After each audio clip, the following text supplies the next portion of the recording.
Hello everyone, welcome back to another video. Today we will be talking about what happens when we mix operations. So let me erase all of this from the last video first. So what happens when we mix operations of different types? Like if we want to add, subtract, multiply, divide certain floats or doubles with integers or shorts. How do we handle that? So let's see what happens when we do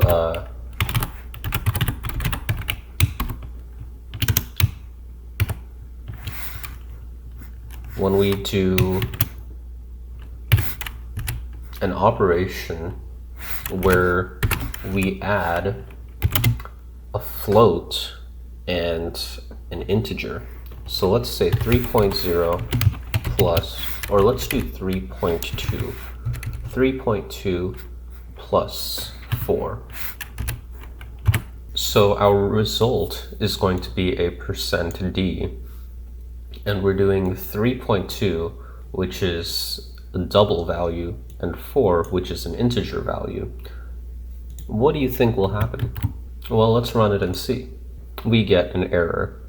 Now the reason for this is because of this yellow underline here, which says invalid type double for format specifier %d parameter.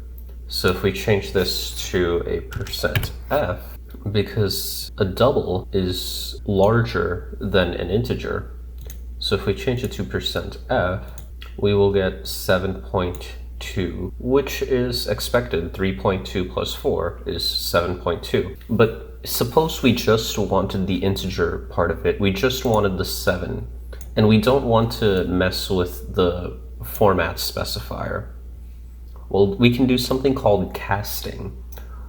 Casting is where you take one data type and convert it to a different data type. So if we just want the integer part of 3.2, we can put parentheses behind it and say int.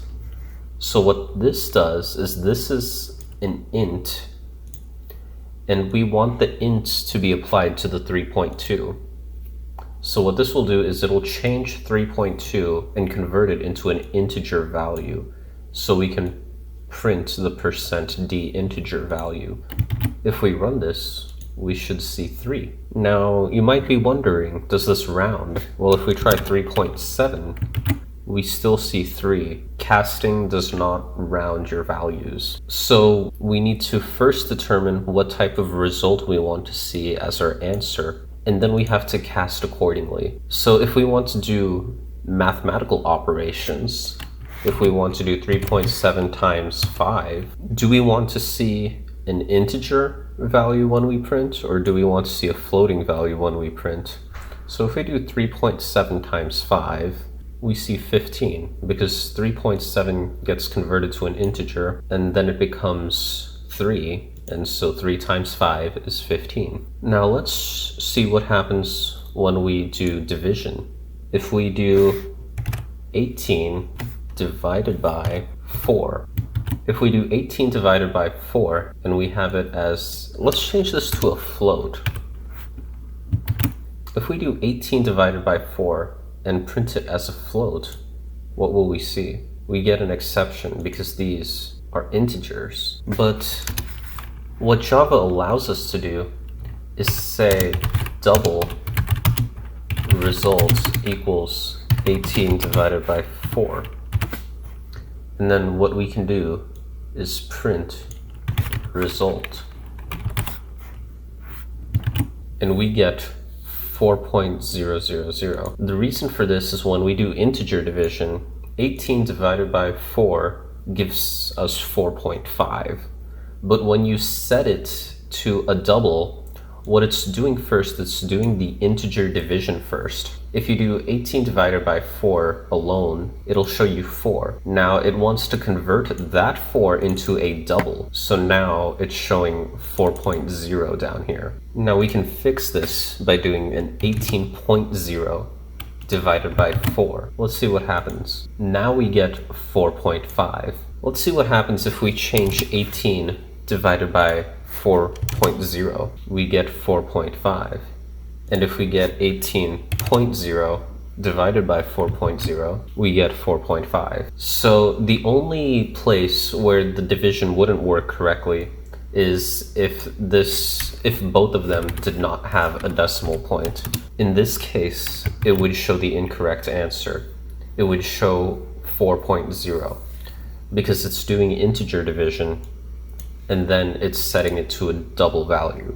Now what we could also do is we could cast our first value as a double.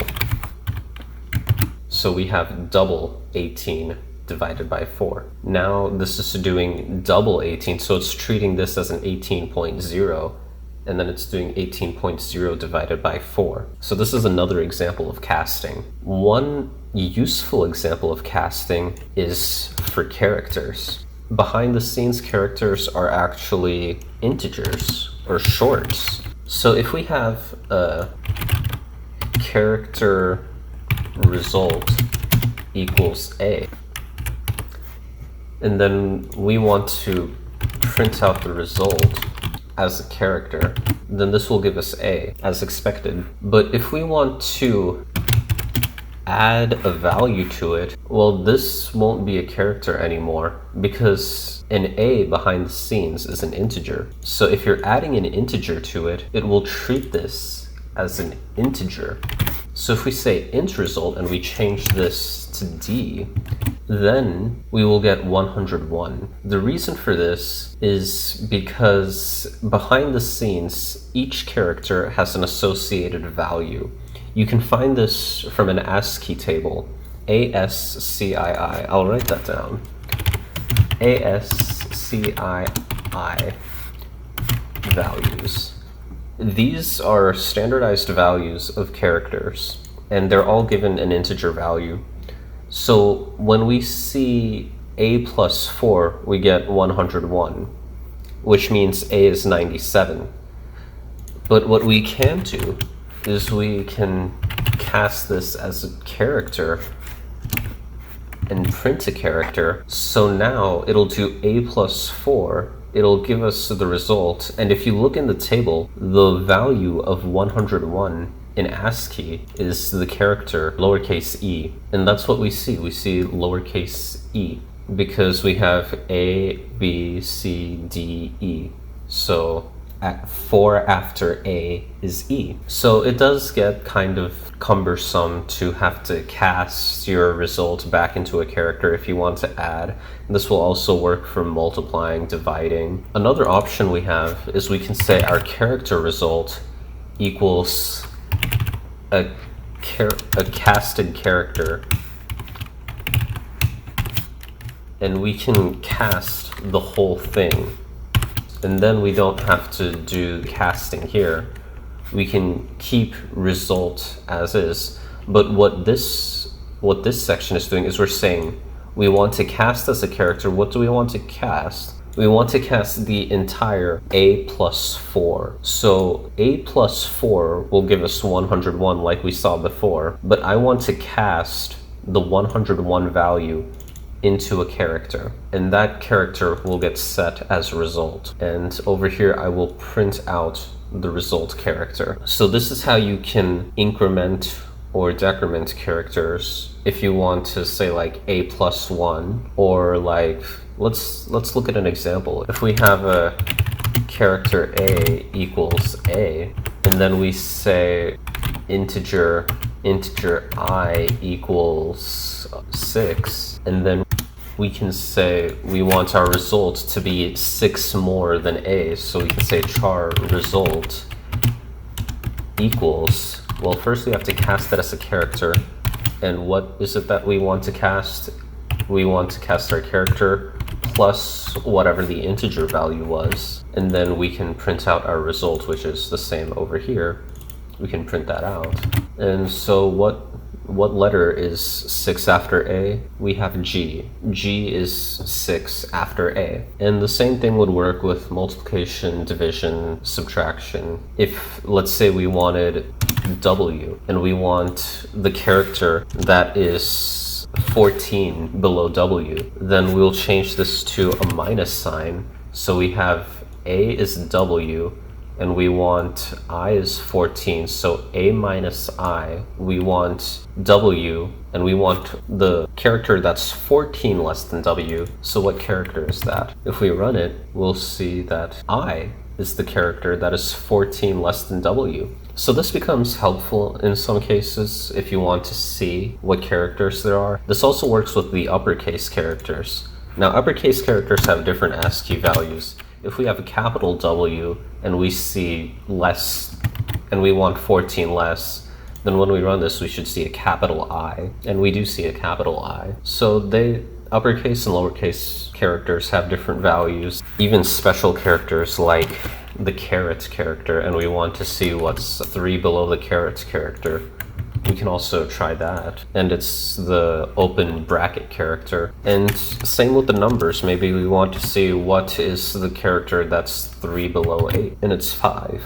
So there is some ordering to this, like the alphabet is in order, the uppercase letters are in order, the lowercase characters are in order, the numbers are in order, but the special characters are really what you need to look up the chart for. Because the special characters, I'm not sure if there's some ordering, but usually it is best to refer to the ASCII values to determine what you are adding or subtracting. Now, if you go like below the A character, let's say you have A and you want to see what character is 3 below A. There are characters that exist because of the ASCII table. And let's see what character, we get the greater than character. The greater than character is 3 characters below the A. Rather than trying this out for yourself, you can just look up an ASCII table. If you search up ASCII table on the internet, then you will find what all the values are of all the other characters. Now that we have casting out of the way, let's look at some conditional operators. These are types of Boolean operators, and one of those are greater than. So let's see what we get when we have certain operations. For example, if we do system.out.printf, and remember, these are Boolean operations. So one of our comparison operations or comparator operations are like the ones that we compare regular mathematics with, like 4 is greater than 1. Now notice that we have integers here, but our value is Boolean. That's because our operation greater than will give us a true or false. Is 4 greater than 1? Yes, it is. So that is a Boolean operation. So we get true, 4 is greater than 1. Another one we will see is less than. Is 4 less than 1? Well, 4 is not less than 1, so we will see false. We can also do a greater than equal to. Is 4 greater than or equal to 1? Yes. So we will see true. What if we say 4 is greater than or equal to 4? We should get true, because 4 is greater, it's not greater than, but it is equal to 4. And same thing with 4 is less than equal to 4. We get true, because 4 is not less than 4, but it's equal to 4. Now, to compare if two things are the same, we say equals equals, because a single equals is to assign the variable to a name. So equals equals is to compare two values. 4 equals equals 4, which is true. What happens if we do 4.0 equals equals 4? Let's see what happens. We get true. 4.0 equals equals 4. What about 4.1? 4.1 does not equal 4. But if we wanted to, we could cast this as an int.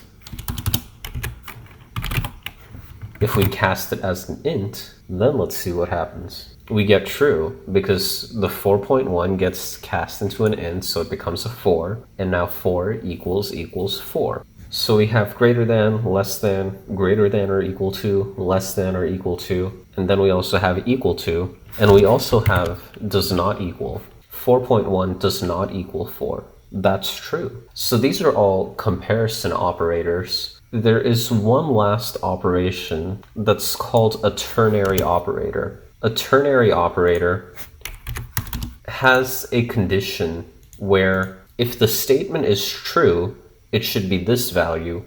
Otherwise, it should be the other value. So this is what it looks like. Our first part in the ternary operator is supposed to be the condition. So let's say 4 is greater than 1, question mark. So the 4 greater than 1 part is the condition that we are testing. If it is true, then I want it to say true. Otherwise, if it's false, I want it to say false. And we're printing out a string here, so we'll put a %s. So this first part is what are we testing? So this first part has to be a Boolean. And then what goes over here, it can be any type can go over here or over here. In this case, we're putting a string here because we're printing a string. So let's run this, and we should see true. Now, to not get confused with the Boolean, I'll put a capital T and a capital F just to show that it's actually printing true and it's not printing a Boolean true. So we see the capital T. Now, if we get a false value, 4 less than 1, then it should print the F, because what it does is everything before the question mark is the condition we're testing. The first part is if the condition is true, and the second part is if the condition is false. This is a colon, so we should get a capital F. And to make it, if this seems confusing, I'll just put true here, I'll put true here, and I'll put false here. And we are printing a Boolean value. So if it's true, then it prints true, then it prints true here. If it's false, then we will see it print a false. Or if it's a true, I can print an A, and if it's a false, I can print a B, and we're printing out characters now. So if it's false, it'll print the B. If it is true, then it will print the A. So now we're getting to a place where we can determine which direction the program will go. Maybe I have a store and I want to see if I need to order more items. So maybe I'll have int items is 3, let's say, or 3. And let's say if I have items less than 10, then I want to print out order more. Otherwise, I want to print out have enough. And these are strings, so we have to put these in double quotes. And we're printing out a string, so we'll change this to an S. So now we have our condition, is items less than 10? If we do have less than 10 items, we need to order more. If we do not have less than 10 items, then we have enough. And our items is 3. If we run this, we'll see that we need to order more. We only have 3 items. 3 is less than 10, so the true part gets printed order more. We need to order more items. Now, if we have 13 items, and then we run this, we will see we have enough, because 13 is the items, 13 is less than 10. This statement is false. So if it's false, we have enough. This is the ternary operator, and we can even do more complicated things than this. Maybe if we have less than 10 items, we want to print out how many items we need. So if we have 13 and we want to see how many more do we need before we run out, we can do 10 minus items, or items minus 10.